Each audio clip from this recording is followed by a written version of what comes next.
ایک ایسی ہی عجیب کہانی میں آپ کو بتانے جا رہا ہوں، اور وہ ہمارے یہاں سورت کی ہی۔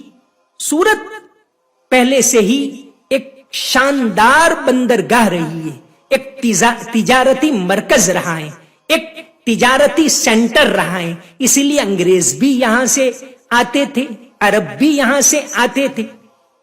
بلکہ سورت کی جو میونسپل کارپوریشن ہے، وہ بلڈنگ جہانگیر بادشاہ نے 1644 کے اندر بنوائی تھی، جس کو مغل سرائی کہتے ہیں۔ آج بھی وہ بلڈنگ موجود ہیں، اور یہ بلڈنگ اس بات کو بتا رہی ہے کہ اس زمانے میں یہ سورت کتنا ترقی کے اوپر تھا۔ جہانگیر بادشاہ کے زمانے میں یہ بلڈنگ 1644 کے اندر مکمل ہوئی، جو مغل سرائی ہیں۔ آج بھی وہی بلڈنگ ہے جو میونسپل کارپوریشن ہے، صرف اتنا اضافہ ہوا ہے کہ انگریزوں نے وہاں ایک ٹاور کلاک گھڑی لگائی ہے، باقی سب وہی بلڈنگ ہے۔ سورت municipal.gov.in کے اوپر بھی اس کی تفصیل موجود ہے۔ اسحاق بیگ یزدی، انہوں نے، وہ اس کے آرکیٹیکٹ تھے، یہ بلڈنگ انہوں نے بنائی تھی، اور 1644 میں اس کا افتتاح ہوا۔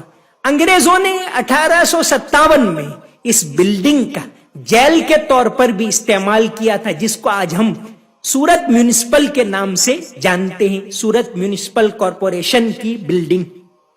اس کے اوپر جو بڑی بڑی دو تختیاں تھی، 3.65 میٹر کے، یعنی بڑے پتھر تھے۔ ASI کے ایک افسر AD بینرجی صاحب نے اس زمانے میں ان دونوں پتھروں کو پرنس ویلس میوزیم ممبئی کے اندر منتقل کیا، جس کو آج کل چھترپتی شیواجی میوزیم کے نام سے جانتے ہیں۔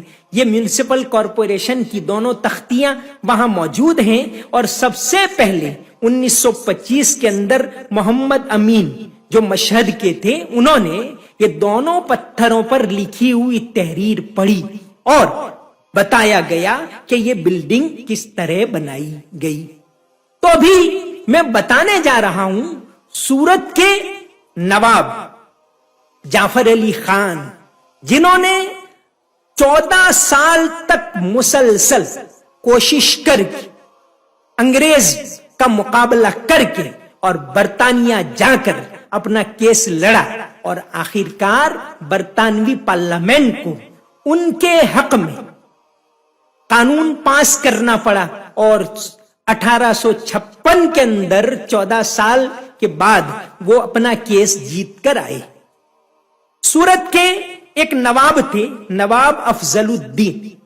یہ ساری جو باتیں ہیں کئی تاریخی کتابوں کے اندر لکھی ہوئی، لیکن ابھی ان تمام باتوں کو ایک کتاب کے اندر سورت کے ہی معین میر نے، سورت فال آف اے پاٹ رائز آف اے پرنس، اس کتاب کے اندر تفصیل سے لکھا ہے۔ نواب افضل الدین کا کوئی بیٹا نہیں تھا، ان کی 2 بیٹیاں تھیں، اس میں ایک بیٹی تھی محترمہ بختیار۔ بختیار کا نکاح انہوں نے گونڈل کے ایک صوفی تھے سید میر سرفراز، ان کے بیٹے نواب جعفر علی سے کروایا تھا۔ 1829 کے اندر ممبئی کے گورنر سر جان مالکم نے یہ بختیار کو گود لیا، اور اس بات کا اعلان کیا کہ جب نواب افضل الدین کا انتقال ہوگا تو اس بیٹی کو ہم سورت کی بادشاہت سونپیں گے۔ اصل میں انگریز کی چال یہ تھی، ایک کے بعد ایک، ایک کے بعد ایک ریاستوں کو وہ ہڑپ کرتے جا رہے تھے، لیکن سر جان مارشل نے جب اعلان کیا تو نواب افضل الدین مطمئن ہو گئے، اور انہوں نے اپنے داماد نواب جعفر علی کو گود لیا۔ اس کو بھی انگریز نے تسلیم کر لیا، مان لیا، تو وہ مطمئن ہو گئے کہ میرے بعد نواب جعفر علی بادشاہت حاصل کریں گے۔ لیکن جب 1842 کے اندر ان کا انتقال ہو گیا نواب افضل الدین کا، تو انگریز نے اس وقت کے جارج آرتھر ممبئی کے گورنر تھے، انہوں نے نواب جعفر علی کو کہا کہ آپ کو ثابت کرنا ہوگا کہ آپ نواب افضل الدین کے وارث. اگر آپ 2 ماہ کے اندر یہ ثابت نہیں کر پائے تو صورت آپ کے ہاتھ سے چھین لیا جائے گا. یہ تو ناممکن تھا ثابت کرنا کیونکہ وہ حقیقی بیٹے نہیں تھے. انگریز نے بہانہ بنایا اور اس طرح صورت کو ہڑپ کر لیا. جب صورت کو ہڑپ کر لیا تو نواب جعفر علی بھی الگ مٹی سے بنے ہوئے تھے. انہوں نے طے کیا کہ کیس لڑنا ہے. پہلی مرتبہ وہ یہاں سے لندن گئے. اپنے ساتھ انگریزی کے جانکار لطف اللہ خان، ٹی جے اسکاٹ اور ایک ڈاکٹر بدر الدین، ان تینوں کو لے کر یہاں سے برطانیہ گئے. الگ الگ جگہوں پر اپنی بات پیش کی، لیکن پہلی مرتبہ میں ان کو ناکام ہو کر لوٹنا پڑا. انہوں نے ہار نہیں مانی.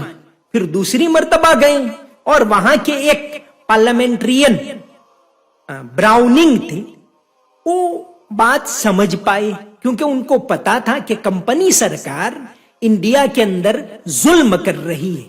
تو انہوں نے ان کا ساتھ دیا اور اس طرح نواب جعفر علی مسلسل کیس لڑتے رہے. آخر کار 14 سال کے بعد 1856 کے اندر برطانیہ کی پارلیمنٹ نے ہتھیار ڈال دیے اور ان کا کیس پارلیمنٹ کے اندر چلا. پارلیمنٹ میں 213 کے خلاف 26 ووٹ سے نواب جعفر علی اپنا کیس جیتے اور 1857 کے اندر بھارت میں واپس لوٹے. جس زمانے میں انگریز کے خلاف بولنا جرم سمجھا جاتا تھا، جس زمانے میں انگریز کے خلاف آواز اٹھانا ممکن نہیں تھا، بڑا خوفناک ماحول تھا، ایسے وقت کے اندر نواب جعفر علی نے برطانوی پارلیمنٹ کو ہلا دیا، برطانیہ تک کو ہلا دیا اور اپنا کیس جیت کر بھارت کے اندر واپس آئے.